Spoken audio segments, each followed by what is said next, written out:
அஸ்ஸலாமு அலைக்கும். இன்றைக்கி நான் பீஸா சாஸ் செய்ய போகிறேன்.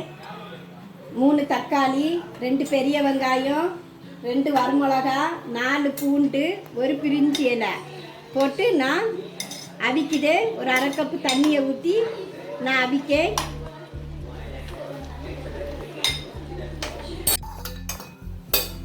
பீஸா செய்ய பீஸா ரொட்டிக்கு நான் 1.5 ஸ்பூன் ஈஸ்ட்டும் 1 கப்பு பாலை கெட்டியாக காய்ச்சி நகைச்சூட்டில் 1.5 ஸ்பூன் ஈஸ்ட்டு போட்டு 1.5 ஸ்பூன் சர்க்கரை போட்டு நான் அப்படியே மூடி வச்சுருந்தேன். பாருங்கள், நுர கூடி வந்திருக்கு பாருங்கள். நீ இதை நம்ம மாவில் ஊற்றி பிசையணும்.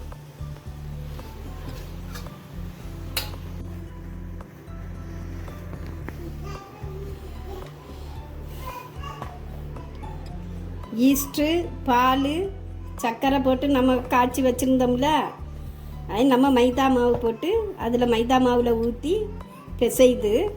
ஆனால் சப்பாத்தி மாவு மாதிரி பிசையாமல் நம்ம பீஸாவுக்கு பிசையத மாதிரி பிசையணும். கையில் ஒட்டும். விரவி கொஞ்சம் எண்ணெயை ஊற்றி மேலே மூடி வைக்கும். கொஞ்சம் துணியை வச்சு மூடி வைக்கும். நம்ம 1 மணிக்கூர் கழித்து பார்க்கலாம். பன்னீர் வீட்டில் நான் செய்தது. இந்த பன்னீருக்கு ஒரு அரை ஸ்பூன் வத்தல் பொடி, 1 ஸ்பூன் எண்ணெய், உப்பு ஒரு 1/4 ஸ்பூனு, பெப்பரு ஒரு அரை ஸ்பூன் பெப்பர் போட்டிருக்கேன். இதை இந்த பன்னீரில் முக்கி வைக்கணும்.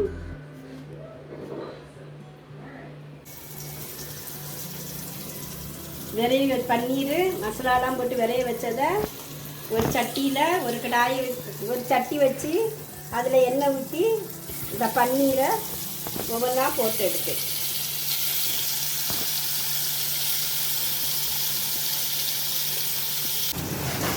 நம்ம இப்போ 2வது திருப்பி போடுவோம். பாருங்க, நல்லா பொரிஞ்சாச்சு. இதை பாத்திரத்தில் எடுக்கேன். பீஸாக்கு சாஸ் செய்தேன். இந்த ஆரிகனா கொஞ்சம் போட்டிருக்கேன்.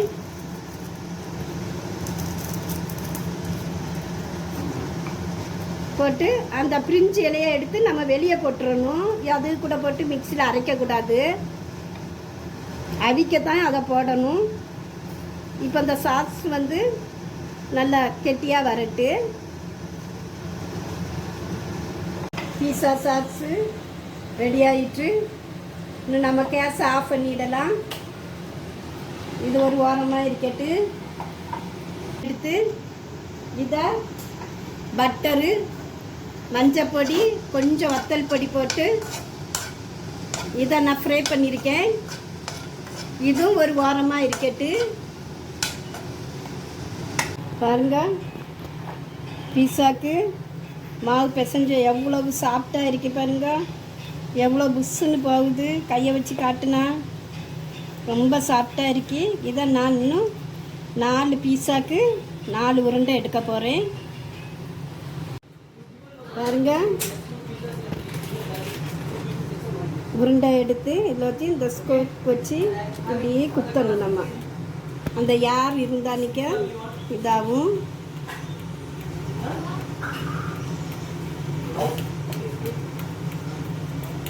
சாஸ் போடுவேன்.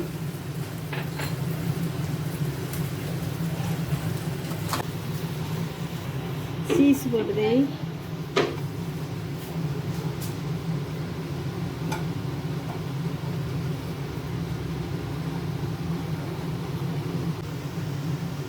பன்னீர், கார்ன்,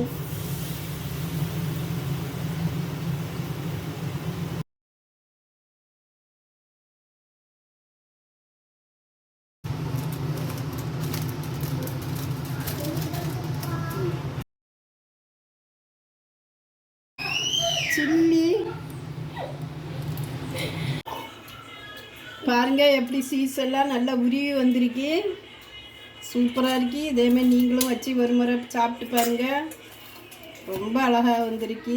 எவ்வளோ சாஃப்டாக இருக்கு பாருங்கள். இதை நான் வெட்டி காட்டுதேன்.